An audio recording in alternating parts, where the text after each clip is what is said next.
The Honourable Member Philip Twyford. Talofa lava, Mr Chairman. Mai oi. You know, Mr Chairman, it's very good to have that renowned expert on housing affordability, Sam Pesata-Lotoenga, in the chair for this debate, because Sam knows a lot. I should say Pesata Sam Lotoenga knows a great deal about housing affordability, and I know this because he appeared on primetime television last year on the Vote programme on TV3. What did he say? And he said to the public of New Zealand that there really wasn't a housing affordability problem in New Zealand, and in fact, in his electorate, is Carol Beaumont here by any chance? No. In his electorate, there were plenty of affordable houses, and that all any aspiring first home buyer needed to do was just go on to Trade Me. And there were dozens and dozens of affordable houses. And I think, if I recall correctly, about 80% of New Zealanders in an opinion poll a couple of days later disagreed strongly with the Minister.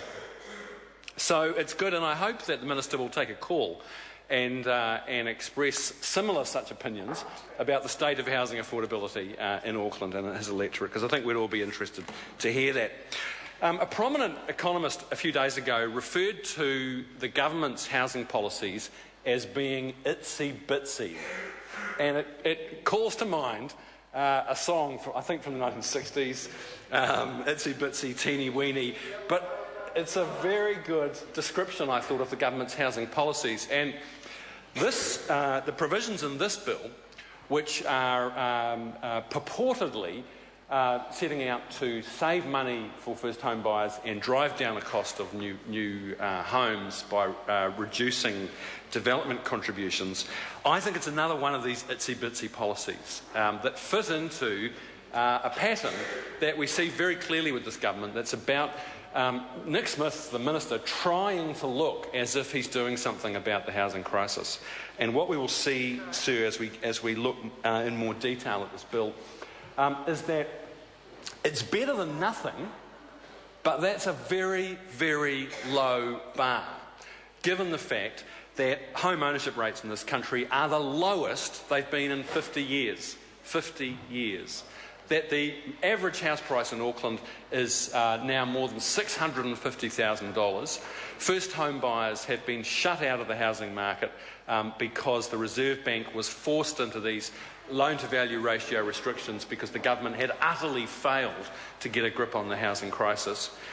A generation of New Zealanders now are consigned to renting because of the skyrocketing cost of houses in Auckland and Canterbury in particular, and the spillover effects of the government's failure in Auckland and Canterbury has meant that all over regional New Zealand, first home buyers have been afflicted by these loan-to-value ratio 20% minimum deposits, and all over New Zealand, home buyers having to cop thousands and thousands of dollars on their mortgage repayments because interest rates are going up because the government has failed to deal with the Auckland housing crisis. So it could hardly be worse.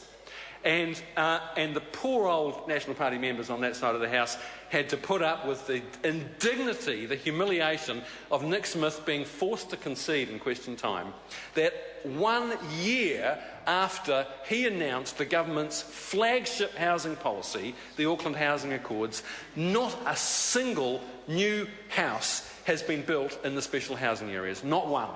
Zero. Nada. Zilch. Nothing to show for 12 months of Nick Smith whittering on about the Auckland Housing Accord and how this was going to solve the housing crisis. So what are we left with? We're left with rats and mice, Mr Chairman, rats and mice. In the budget, the great announcement was that the government was going to lift anti-dumping duties from varnish and nails and gibboard. Hold the front page. Hold the front page. The whole of New Zealand stopped in their tracks, amazed at the boldness of this new initiative. And I put this in a similar category, trying to drive down development contributions, because it's on a similar scale. Lifting the anti-dumping duties on varnish and nails, the government estimated, with no calculations to back it up, they estimated that it might save $3,500 off the cost of a new house, with no assurance to the New Zealand public that that saving, even if it did eventuate, Mr Chairman, that even if it did eventuate, that saving would be passed on to the home buyer. Because in an overheated market, what possible incentive is there for the developer or the builder to pass on that little saving to home buyers? And the same point applies to this. The other thing I want to say, Mr Chairman, about this is that the government's main policy about the housing crisis has been to try and blame other people for it, a sort of blame-shifting policy. So they've blamed the banks for lending too much money to first home buyers with too small deposits. They've blamed developers. They've blamed the fifth Labor government. Hear that every day. They blamed the building supply companies for being anti-competitive. They blamed the Reserve Bank for LVRs because it's the Reserve Bank's fault, not the government. But the people who have most come in for the blame for the housing crisis by this government are councils. And Bill English famously remarked that 20 town planners at Auckland Council were holding the macroeconomy to ransom. 20 town planners in cardigans and walk shorts with their tea trolleys full with teacups full of tea were holding the macroeconomy to ransom.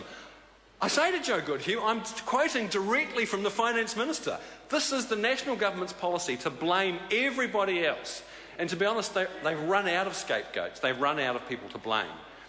But the motivation behind this bill, Mr Chairman, is to try to attach blame to councils for pushing up the cost of houses by charging development contributions to developers. That is the fundamental political driver behind this bill. Now, what does the bill do? It inserts into the legislation an appeal process which will allow developers to challenge councils and challenge their policies on development contributions.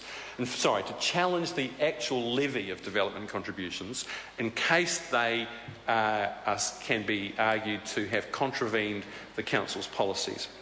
Secondly, it restricts the definition of community infrastructure, and councils now will no longer be able to levy developers for a contribution to libraries and swimming pools and community facilities like that. So it's going to make it harder for councils to build that kind of infrastructure in new residential developments. Now, I would argue, sir, that in the context of the housing crisis, it is perfectly legitimate for the government to look at how it can reduce development levies. And as Eugenie Sage pointed out, on average, from the government's own figures, development contributions amount to about 4% of the cost of a new standard house. That may not seem like much, 4%, but it is still significant.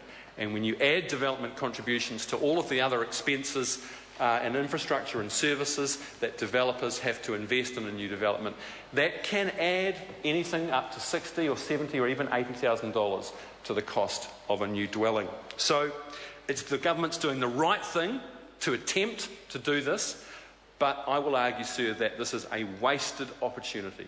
They could have done so much more. It's a shallow, limited, tinkering approach that is likely to deliver, at best, a very small saving to the home buyer who purchases a new home. And let's be clear that this is, while development contributions are levied on developers, virtually the entire cost of those levies is passed on to the home buyer. That's that's the person in this equation that we should be trying to help here. So the effect of this is going to be extremely limited. That if it saves $3,000, as I think the Minister said, and I would invite him to take a call in this debate and share with the House the calculations and the rationale for those savings, because I think we would be very interested to hear precisely how much money will be saved. But if it is $3,000, that's the equivalent of 2 weeks house price inflation in Auckland. So by the time this bill from now is signed into law, that saving, even if it does eventuate, will have been swallowed up, at least in Auckland, by the runaway house price inflation that's going on there. The downsides of this very limited, shallow approach to reforming development contributions is that communities will be built without the fundamental community infrastructure, social infrastructure, like swimming pools, like libraries, that they need. And I say, Mr Chairman, that this is consistent with Bill English's recent statements and Nick Smith's. They want to see more shoebox apartments built in Auckland, and they believe that driving down the quality is the way to save money. I call the honourable member Jackie Dean. I move that the question be now put. I think there's a little bit more in this debate. I decline the member. I call the honourable member Brendan Horan. Very much, Mr Chair.